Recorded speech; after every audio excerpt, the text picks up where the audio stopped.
It's always wonderful to return to Manchester. This is the city where I met my wife. This is the city where I got very involved in student politics. This is where I used to go to the Hacienda. I even once went to see the Happy Mondays. Apparently I got a law degree here, but that bit I can't really remember. But I also want to say a huge thanks to the Alliance Manchester Business School for having me, Dean. It's a school with a reputation for an innovative perspective. And we're going to be talking about innovation. And as Nancy referenced, I was really delighted when the school won the race to host the Productivity Institute, a project I was involved with in my time at Be The Business. All of that is why this is an extremely good place to be having this conversation with you today. Nancy, I'm told that one of your mantras is try breaking the rules and see what happens. Well, we may need that now, because my fear is that we're about to return to business as usual in UK economic policy. And given that this is a unique moment in British economic history, I think that would be a massive mistake. This autumn requires big choices, choices that will define a decade. I think we're genuinely at an inflection point, that kind of inflection point that economists years from now will say it changed here. Brexit, COVID, climate change. They all demand that the UK forge a new growth story for our economy and how we compete in the world. And believe me, it will be a competition. It's already a competition for new markets, technological advantage, and new skills. In recent months, I've talked to hundreds of UK businesses, and many of them are either global companies based in the UK or they have global customers. And they tell me what other countries are doing. We spend our whole life debating what we are doing, but they tell me what other countries are doing, the strategies they have, the investments their governments are making, and how the UK compares to those. Look, to be honest with you, the pandemic did not stop us building the future, and it certainly didn't stop it around the world. It has accelerated it.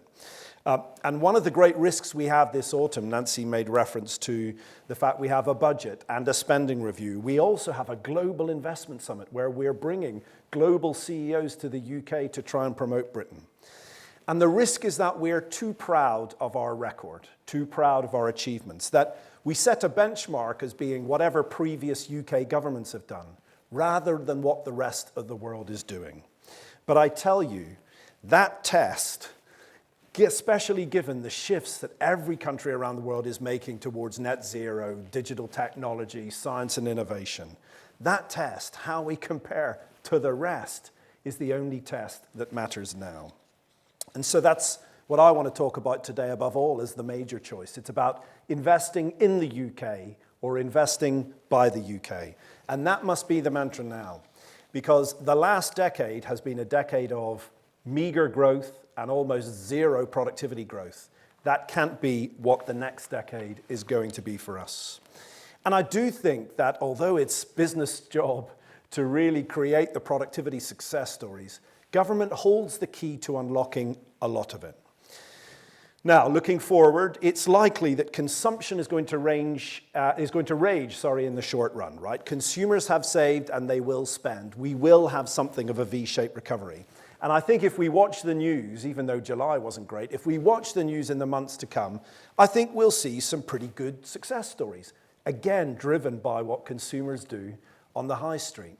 The problem is, unless investment catches up, that story is going to run out of road pretty fast. So let me explain why this matters so much. Business investment matters on the demand side of the economy, because rising investment, as you all know, has a multiplier effect. Sales and profits go up, and firms can then invest more, jobs follow, and it creates more demand in our economy. It's a classic virtuous circle. But business investment also matters on the supply side. I feel like I'm giving a sort of first-year economics lecture all of a sudden. But because it adds to the total stock in the economy, of capital in the economy, and crucially, of course, drives productivity, the secret sauce of consistently raising standards. Unfortunately, and the data, I'm about to do the stats bit, but the data is quite stunning. Business investment in the UK has been seriously deteriorating for decades. From 14.7% of GDP in 1989 to a low of 10% at the end of 2019. And worse still, the pandemic has hit it further. And we're set to come back from pre-COVID levels 5% down further on business investment. It is a terrible time to be bad at business investment. If you look at all the growth engines of economies around the world in the next decade, and we set this out in our landmark report on the economy Seize the Moment, you can find it on our website, and we talk about the growth coming in genomics and life sciences and green technologies and renewables and AI and fintech, all industries that require significant investment for success and where other economies are investing now. Now, we know the government is switching on to the challenge. You may have seen this summer a letter from the Prime Minister and the Chancellor encouraging institutional investors to back assets they may not have considered in the past. And this forthcoming Global Investment Summit that I mentioned is a big shindig taking place in London and finishing in Windsor Castle. And the Chancellor did take dramatic action in the budget in March. You may remember his innovative super deduction to try and bring forward tangible investment. The problem is this: the super deduction merely brings spending forward and only for certain firms that essentially are mostly manufacturing focused. And if we want to get pension funds and other institutions investing in new asset classes, then we're going to have to reform Solvency II, which you may not know about, but it's the prudential framework that governs essentially the risk profile for insurance investments. But really, when these global CEOs come to visit us in October, their test will not be how grand are our castles, but how detailed are our plans. And put bluntly, with my conversations with global firms in Britain, we need plans, not platitudes, to win their business. The lack of detail and pace from government, and I know they've come off the back of a pandemic, but the lack of detail and pace we now have on some of these big economic choices I'll talk about, that's the thing that's of the biggest concerns about whether to invest in Britain. They want more details, less declarations. They want confirmations, not consultations. And they want not just rhetoric you can believe in, but projects you can invest in.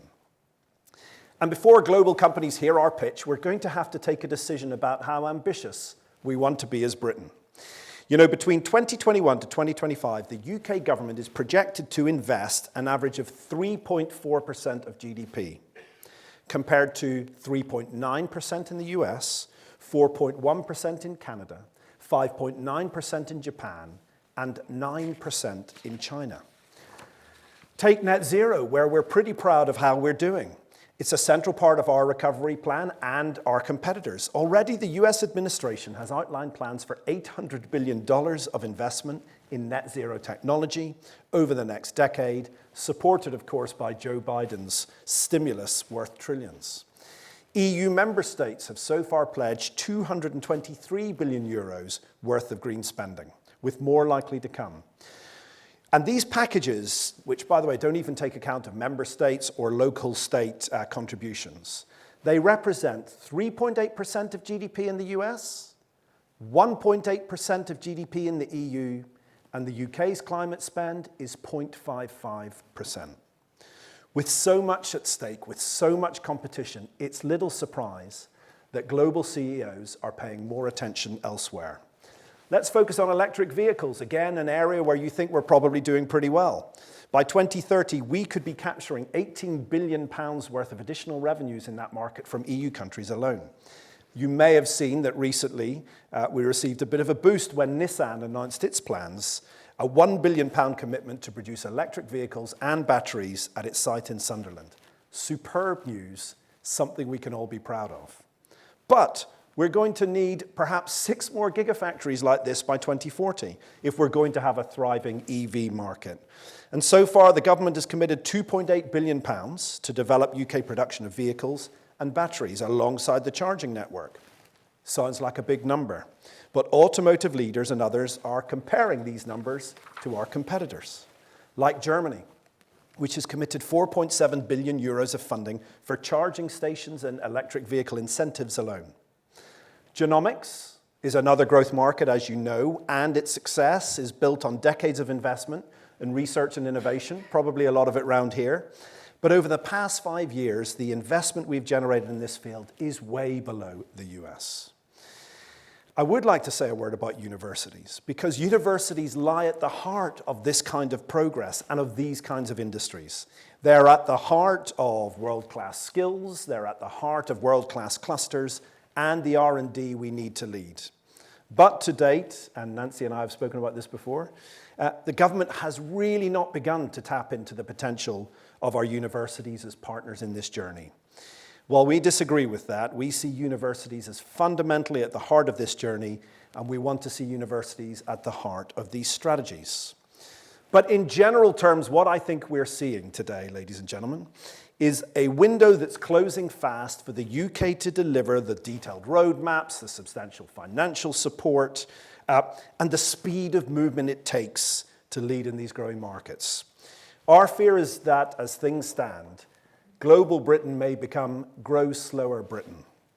This autumn, we must change that and make some big bets of our own. You know, business wants this, investors want it, and I do believe that the Prime Minister, the Chancellor, the Business Secretary, they want it too. But ambition needs to be followed by action, and we must join forces to get it done. So I'd like to finish now with some concrete proposals, if I may. I'm not just going to come here and moan. I'm going to put forward some suggestions. We believe there are 4 main levers that the UK government could pull to unlock this investment we need. The first is smart taxation to unlock investment. The second is new skills for new markets. The third is catalytic public investment in growth opportunities. And the fourth, which is a particular strength of Britain, is for the government to act as a market maker so that we can outcompete the rest of the world. Let me do a little bit of these in detail, and I'll start with tax, which always grabs the headlines. Look, after the pandemic, we in business believe that we should pay our fair share to tackle the debts of COVID. In March, the Chancellor announced a rather jaw-dropping increase in corporation tax by 6 points overnight. And you know, business leaders did not really complain. They knew that we need to play our role alongside the rest of society in paying off the cost of the crisis. But the real risk now is that the government keep coming back to business taxes to carry the load. And choosing national insurance as the way to fund social care is the latest example. Now, we all know the importance of social care, but I'm deeply worried that this is a trend. And I noticed that Lord Macpherson, former Permanent Secretary of the Treasury, agreed with me this morning in the Financial Times that the government is turning to tax business, which, let's face it, is probably politically more palatable, without thinking that there are consequences for growth. But there are consequences for growth. Raising business taxes too far has always been self-defeating as it stymies investment. But I'd like to suggest a completely different way to think about business tax, to flip it on its head. If government isn't going to compete with other countries on public investment, if we need to kickstart the growth capital we need from the private sector, then let's proactively reward businesses who invest rather than those who don't. And we will have more proposals on how exactly to do that in our budget submission. But let me talk about one of them. It's our failing business rate system. It makes a mockery of our commitment to net zero. Not a lot of people know this, as a great actor once said, but half of business investment is subject to business rates. It's actually a tax on investment. And UK property taxes, business rates, are more than 4 times higher than Germany and 50% higher than the average G7. Now, there's a lot about business rates which seem unfair, and as many of you know, as many people complain, they're ruining the high streets of Britain. But amazingly about business rates, which I only learnt in this job, they deter firms from decarbonising their operations. Because if you make investments in essentially the energy efficiency of your buildings and operations, you pay more rates. It's quite hard to believe. One food retailer told us that they had plans to essentially use solar PV panels across their entire estate, but after fitting it in 7 premises and seeing their rates bill shoot up, they decided the plan was not viable. We need to do better and greener, freeze business rates until 2023, annual reevaluations, and end this absurd disincentive to invest in greening our buildings. So that's all for tax. Let me move on to your favourite, skills. It's uncomfortable to hear, and it's a big British debate right now, but we have benefited from abundant labour for a long time now. Yet the labour shortages we're hearing about now in sectors like logistics and transport, food and drink manufacturing, engineering, technology, they aren't something that businesses can resolve by simply increasing hourly rates. We need to be honest about what this is going to take, rather than government pretending that firms can change the story overnight. If you want to solve immediate labour shortages and skill shortages in our economy, you're going to need to use the immigration system that we set up for exactly that job. We said we would now have an immigration system that only brought in the skills we need. It was built for exactly this moment. Now, if you want to fix the long-term challenge, we need business, government, and learners to invest more in skills development. In Seize the Moment, we identified a seismic reskilling challenge for the next decade. We said that 90% of people in the workforce, 90% of you in this room and you on screen, are going to need to retrain in the next decade to learn new skills. It will cost an additional £13 billion a year just to stop that gap widening. And you know, our skills system is filled with perverse incentives. Providers prevented from delivering what businesses want because of government targets. Businesses encouraged to awkwardly rebadge their training that they want to do as part of apprenticeships to try to spend an unspent levy pot. Learners subsidized to gain skills that don't match the shortages in our economy. We will work with government on its skills and post-16 education bill to fix some of this. And we're excited about the creation of individual training accounts to help those out of work get started. But if you care about this, you must reform the failing apprenticeship levy. We all want better apprentices, but that can't be our only skills bet. By now, it's plainly clear that this narrow scheme is not capable of delivering the investment in skills that businesses want and the country needs. It's a very powerful concept to levy businesses to invest in the skills the country need, and most businesses that I talk to don't mind the principle of the levy. But what a missed opportunity that it doesn't deliver the skills that the country now needs. It needs to be redeployed for this plan. So number one is tax, number two is skills. And thirdly, we need to do something about government securing real investment in these new growth markets. Foundational, catalytic investments that, by the way, the private sector will never fund. Only government can fund them to advance major infrastructure, new industries, and cutting-edge R&D. In infrastructure, there are uncertainties around government investment, commitments, and financing models. And they continue to delay the key projects, and they are hampering regions' ability to level up, by the way. You know, this national infrastructure and construction pipeline, which sets out all the major priorities to invest in, analysis from the Infrastructure Forum says that only 8% of those projects are certain. Government has a new infrastructure delivery task force called Project Speed, and it can help to address this, but we need the new infrastructure bank and others to overhaul this pipeline, plug the detail, and actually start boosting confidence. For example, just two examples in the renewable space. The one is nuclear capacity, which we are still reluctant and are still delaying the financing for. And it's hitting projects like Sizewell C, you may have heard of, where British companies are set to secure 70% of EDF's construction contracts, 25,000 jobs created, 1,500 apprenticeships. And we're missing the chance to do high-tech leadership too. You'll know it's Shipping Week this week, and with a relatively small investment of £55 million to £75 million, we could lead the world in zero-carbon shipping. The technology is now available to build green service operation ships with key maritime players like Bibby wanting to get going. And public investment in these projects can give Britain an edge. Now, I know the Chancellor is worried about public spending.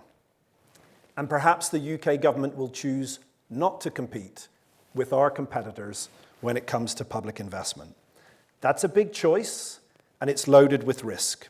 But what it does do is it raises the bar on the government to crowd in the private sector to do more of the investment. Well, the good news is we actually have the resources in the UK to do that. We've got very good capital markets, we've got a ton of global companies, and we've also got newfound regulatory freedoms. So how do we bring these advantages to bear to try and compete with what the rest of the world is doing? Well, it can be done by our fourth and final lever, government playing the role of market maker. Doing the things that no one else can, because it's government that sets the market rules, it's government sets the pricing structures, government builds the bodies and the incentives that are focused on private investment. And you know, we've done it well before. I don't know if you teach it in the school, but you should. The story of UK offshore wind is a big success story. Private sector expertise, skills, and money built the project.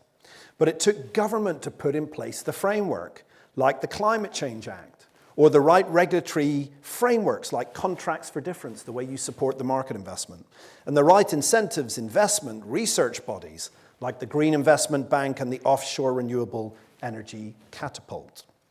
And together, you know, we've built the largest installed offshore wind base in the world. But now we need to replicate that success story, government and market working together in other sectors and other areas of green renewables. You know, we waited so long for the hydrogen strategy, just published, to give us in hydrogen what we have in offshore wind, the business model, the timetable, the terms of trade, all those mechanisms that get businesses investing. Instead, we got more consultations. And consortiums like Gigastack with ITM Power, Ørsted, Phillips 66, and Element Energy are left still needing decisions. Speed matters. It can't just be a government project. Keith Anderson, who's the chair of CBI Scotland and well-known chief executive of Scottish Power, he puts it very bluntly. If government halves the time, I'll double the investment. But the government need to act quickly to ensure the investment can be made in the UK. Final thought on this market making. It does come down often to regulation. We are known for our high standards in regulation. The UK is an open, competitive economy, and that's driven a long-term success. Our new relationship with the EU gives us more control and more opportunity to ask if our current regulation frameworks encourage investment, sharpen our competitiveness, drive up innovation. Well, we don't think they do. Traditional UK regulation, and this is not without controversy, but it has always prioritized competition and consumer price. And those things remain vital, but the pendulum has surely swung too far when the UK is bottom of the league table for investment. We must do more to make innovation and investment as important in regulatory goals. You can do it by amending the regulator's code, or you can find other ways to do it. The government is very keen to talk about regulation to diverge from EU rules. Well, we think as important, if not more important, is to think about how to diverge from our prior regulation philosophy. Let's pioneer pro-investment, pro-innovation regulation as the best way to use these new freedoms. So there it is, 4 proposals. A lot of detail, thank you for bearing with me, but 4 proposals on how to unlock a different decade. Not so much breaking the rules, Nancy, as writing some new ones. The first, use taxation to unlock investment. The second, invest in new skills for the new markets we know we need to compete in. The third, deploy public investment strategically, placing bets where only government can. And the fourth, government acting as market maker for us to outcompete the world. And taken together, we do think these will achieve the seismic shift in the UK's investment mindset and also show international investors coming to the UK on October the 19th that the UK is more than a very nice castle on a hill.